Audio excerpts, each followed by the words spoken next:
Sejam muito bem-vindos, pessoal, a mais um vídeo. Agradeço mais uma vez vocês por estarem aqui novamente para a gente bater um papo e para a gente trocar uma ideia. Gostaria de mandar um abraço lá pro Rafael Oliveira, de Teresina, no Piauí. Mandou mensagem lá, disse que assiste o canal, elogiou bastante. Muito obrigado, meu amigo, pelo carinho. E também um abraço pro Gabriel Porto. Ele é do Rio de Janeiro, ele veio trocar uma ideia comigo. Muito obrigado pelo carinho, mano. Fez vários e vários elogios também. Disse que acompanha o canal, que gosta muito do conteúdo. Então, obrigado mesmo, galera, de coração sempre, por todo o apoio, tá? Por todo o apoio mesmo. Tamo junto. Pessoal, é o seguinte. Olha o que eu tenho aqui. Paulo Nobre acusa Gagliotti de traição e diz que manobra por Leila pode afundar Palmeiras na lama. A gente vai conversar sobre isso, tá? Porque tá um pouquinho ligado com o assunto que eu trouxe ontem. Hoje vai ser um vídeo mais amplo, com outros assuntos também, com outro bate-papo, não vai ser tão direcionado a um assunto só igual foi ontem, tá? Então, não deixe de conferir, não sai daí pra gente bater esse papo e trocar essa ideia. Antes de mais nada, pessoal, hoje a Mega Sena está sorteando 90 milhões. E você pode fazer a sua fezinha com os nossos parceiros e amigos da Tribo da Sorte. Eu estou colocando um link fixado aí nos comentários. Você clica nesse link, vai abrir um chat e aí você vai pedir para eles, ó, gostaria do cupom de desconto do Opina Porco. Eles vão gerar um cupom de desconto e te entregar. Você vai utilizar esse cupom de desconto lá na plataforma da Tribo e você vai poder fazer a sua fezinha no sorteio que acontece hoje, tá bom? O concurso de 90 milhões de reais da Mega Sena que está acumulada acontece hoje. Quais que são as vantagens da plataforma da Tribo da Sorte? Lá você tem bolões dos jogos oficiais da Caixa Econômica Federal, tudo regulamentado, tudo regularizado, uma plataforma muito intuitiva e de super confiança, parceiraços nossos, vai ajudar demais, inclusive o nosso canal aqui do Opina Porco, e você vai aumentar suas chances. Isso porque eles têm uma inteligência artificial que melhora a sua oportunidade de ganhar. Com apenas um bolão, você participa de várias matrizes, vários conjuntos de 6 números diferentes. Então você aumenta a sua probabilidade de ganhos. Não deixe de fazer a fezinha lá com a Tribo da Sorte. Tamo junto. Então eu vou rapidamente ler essa matéria aqui pra vocês, tá? Essa matéria aqui ela é da ESPN. Ela é datada do dia 21 de novembro de 2018. Aí você vai falar assim, mas Neto, a Leila ainda não tinha entrado. Sim, mas toda a engrenagem política, ela já estava sendo construída. E olha como que o Paulo Nobre, é por isso, o Paulo Nobre não, o presidente Paulo Nobre, eu tenho até orgulho de chamá-lo de presidente ainda. E olha como o presidente Paulo Nobre, ele é um homem com uma visão à frente do seu tempo. E que dedicou uma boa parte da sua vida ao Palmeiras, não só como presidente, mas também o cara que estava na arquibancada junto com o povão, assistindo os jogos no Palestra Itália. O cara que tem fotografias com pessoal de organizada, com torcedores. O Paulo Nobre, ele tem essa história. Embora seja um cara muito bem constituído financeiramente, né, um homem muito rico, ele sempre teve essa simplicidade e essa percepção e essa proximidade com o que é o Palmeiras de verdade. Então eu tenho muito orgulho do que ele fez. E esses torcedores Nutelinhas que passam pano pra Leila Pereira criticando o Paulo Nobre, lavem a boca de vocês pra falar do Paulo Nobre. Lavem a boca de vocês, porque vocês não conhecem a história do clube que vocês vestem a camisa. Vocês estão vestindo a camisa por mídia, por fama, por momento, mas quem já está no Palmeiras há muito tempo sabe muito bem reconhecer o valor de Paulo Nobre, do presidente Paulo Nobre dentro do Palmeiras. Então vocês lavem a boca de vocês, seus Nutelinhas. Vocês não é nem digno de citar Paulo Nobre. Esse nome não cabe no vocabulário de vocês. Então calem a boca de vocês. Isso, pessoal, não é um aviso pra você que assiste o vídeo, que apoia não, tá bom? Isso é um aviso pros Nutelinhas, porque sempre tem os Nutelinhas que aparecem por aqui fazendo gracinha. Então é um aviso pra eles. Ah, Neto, mas você é uma voz um pouco solitária aí no Opina Porco. Eu vou continuar mantendo os meus posicionamentos. Beleza? Paulo Nobre, olha só o que o Paulo Nobre falou. Vamos lá. Na semana antes do Gagliotti se reeleger pela segunda vez presidente do Palmeiras, o Paulo Nobre emitiu uma carta. Uma carta para os sócios do Palmeiras. E nessa carta, ele dizia o seguinte: Digo aos senhores que minha decepção pessoal com ele, Maurício Gagliotti, foi gigantesca. E jamais poderia imaginar que ele tomasse as atitudes que tomou no final do meu mandato e durante os 2 anos do seu mandato, demonstrando uma total divergência de princípios e de conceitos do que é certo e do que é errado. Ético ou não, dessa forma meu rompimento com ele é irreversível. O Paulo Nobre se afastou da política do Palmeiras depois desse incidente aqui. Como vocês, sócios e palmeirenses, se sentem em ver o Palmeiras virar imagem e semelhança da presidente da Crefisa? Você não acha estranho tanta vontade, esforço e dinheiro investido para uma campanha de mudança de estatuto, para um mandato de 3 anos e assim possibilitar que a senhora Leila já possa ser candidata a presidente em 2021? Lembra que, de acordo com o Estatuto do Palmeiras, você tinha um tempo mínimo. Primeiro você tinha que ser conselheiro, cumprir o tempo mínimo e depois você poderia se candidatar. Só que aí eles mudaram o estatuto e cortaram o caminho para que a Leila pudesse efetivar a sua candidatura. E é isso que o Paulo Nobre discute aqui. Você acha normal, por um erro ou engano de lançamento na contabilidade do patrocinador, o Palmeiras assumir 120 milhões de dívida que vieram como presente da patrocinadora?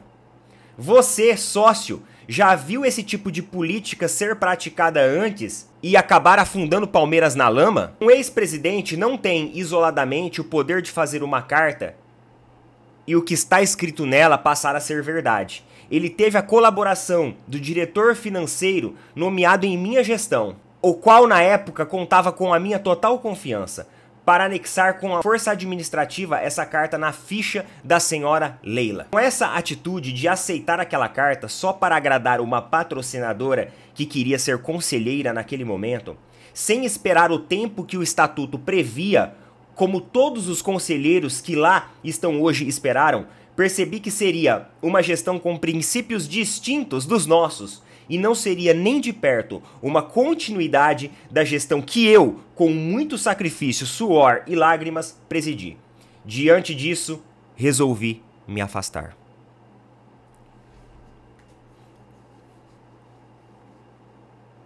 A carta ela é maior. Eu peguei só os principais trechos, tá? Para o vídeo ficar mais dinâmico. Paulo Nobre se afastou da política do Palmeiras. Neto, você acha que algum dia ele pode voltar? De verdade, ele é o único que teria força para chegar lá dentro e brigar pelo Palmeiras de verdade novamente. Brigar pelo Palmeiras próximo do torcedor. Brigar pelo Palmeiras onde a arquibancada tem pessoas que realmente amam e vivem o Palmeiras. Tem pessoas que respeitam a instituição. Tem pessoas que se respeitam acima de tudo.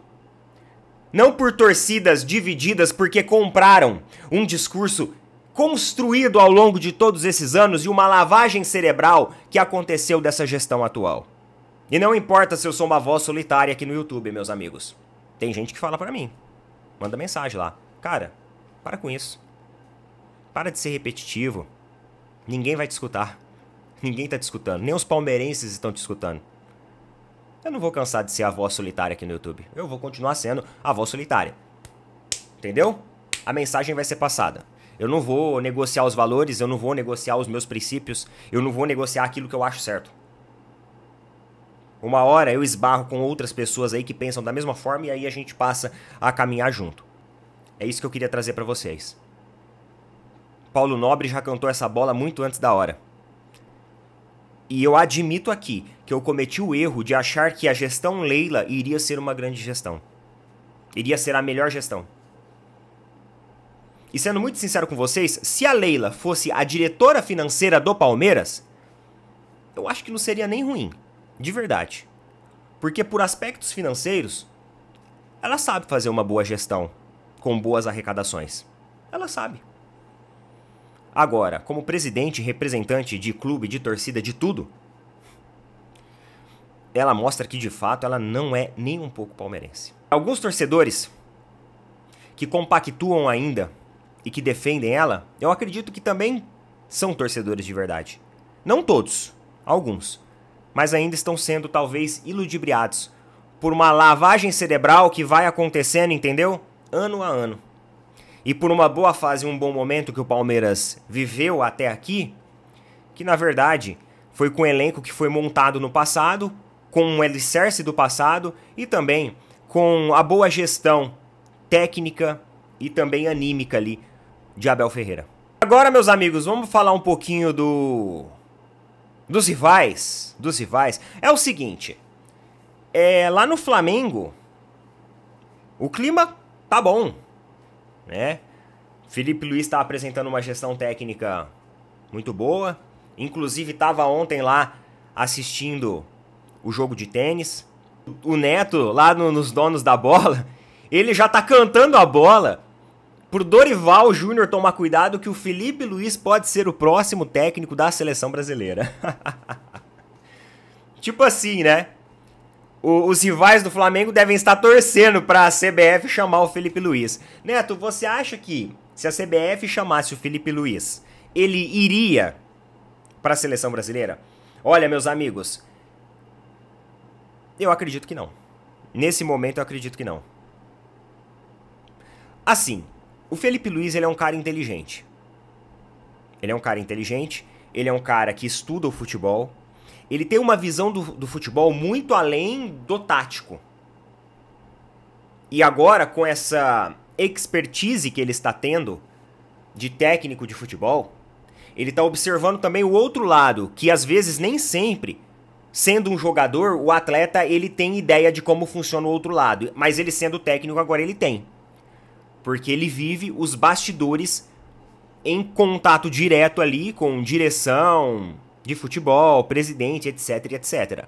Então, ele tá sabendo como que funciona a política dentro do clube. Como eu falei pra vocês, ele é um cara que ele estuda muito, ele é um cara inteligente.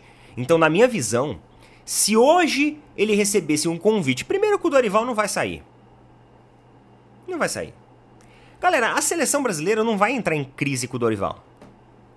O Dorival, eu acredito que vai ser o técnico pro ano que vem. A não ser que, sei lá, na próxima data FIFA aí, o Brasil dê um vexame muito grande. Mas não acho que isso vai acontecer. Não acho. Porque o Dorival, ele vai fazer o arroz com feijão. Ele vai convocar na meritocracia alguns jogadores agora, mesmo que não seja a convocação definitiva para a Copa, porque chegar na Copa vocês sabem que tudo muda, né? As vitrines elas começam a aparecer. Então agora ele vai fazer uma convocação meritocrática. Você pode ter certeza. O Wesley vai ser convocado, o Gerson vai ser convocado. Vai ter uma galera que vai ser convocado na meritocracia. Só que quando chegar a convocação, aí a gente vai realmente ver as peças que estarão lá. Então, nesse momento, ele não vai ser mandado embora da seleção brasileira. Mas, vamos supor que ele fosse e o Felipe Luiz recebesse o convite. Eu acho que o Felipe Luiz não aceitaria. Porque a seleção brasileira, meus amigos, o buraco é muito mais embaixo. Pro Felipe Luiz hoje estar no Flamengo, ele tem a soma da visibilidade da equipe com todo o prestígio que ele carrega com a torcida. Então ele uniu os dois mundos. De uma equipe que traz visibilidade para ele, traz potencial competitivo com os jogadores que tem. E principalmente, ele tem confiança dos torcedores para executar o seu trabalho. Então, Neto, mas se chegar no final do ano ele não for bem sucedido no Flamengo, ele pode perder espaço como técnico. Não acho que isso vai acontecer. Vamos supor que chega no final do ano o Flamengo não ganhou nada. Mas se o Flamengo, entre derrotas e vitórias, conquistas e não conquistas, mostrar nesses intervalos um ótimo futebol, mano, o Felipe Luiz, ele tem, digamos assim, entre aspas, desculpa de dizer assim, ainda é muito jovem. Tem muito ainda para aprender como um técnico de futebol. Então ele pode conseguir a oportunidade, e eu falo pra vocês que não seria nem aqui dentro do Brasil, mas fora dele, em outras equipes. Talvez de segunda prateleira do futebol europeu. Talvez sim. O futebol árabe pode até ser. Eu acredito que sim. Ele poder se encorpar como um técnico. Aqui pro final do ano, não tem como a carreira do Felipe Luiz como técnico tomar uma perspectiva negativa, flopar. Você entendeu? Independente assim meio que dos resultados. Agora, se ele pelo menos crava um título do Flamengo esse ano, que eu acho que é muito possível, aí lacrou, mano. Aí lacrou. Ele não precisa ganhar tudo. Mas a partir do momento que ele ganha mais um título nacional, os caras já vão falar assim, pô, com um ano de clube o cara tem 3 títulos. E ainda pode ter o título do campeonato estadual, ou seja, tem 4 títulos. Que técnico que fez isso? O Abel ganhou 10 títulos, sim, ao longo de 4 anos. O Jorge Jesus, né, acho que ganhou 5 títulos em um ano. Então ele seria mais ou menos ali páreo com o Jorge Jesus. Eu acharia besteira ele aceitar um convite da seleção brasileira, a gente conhecendo a política da seleção brasileira. É a mesma coisa que eu falei pra vocês do Abel. O Abel jamais aceitaria a seleção brasileira, por causa da política. Se bem que eu não sei, né? Depois desse conchavo que o Abel fez aí com o Leila e com o Anderson Barros, eu não sei mais se ele tem a mesma visão de antes. Mas eu não acho que tenha esse risco, tá? Embora o Neto já tá torcendo pra isso, né? E outro papo também que tá surgindo lá no Flamengo, né? Que surgiu, que acabou repercutindo no final de semana. Acabei não falando muito disso porque a gente ficou mais focado no Choque Rei e nesses desdobramentos.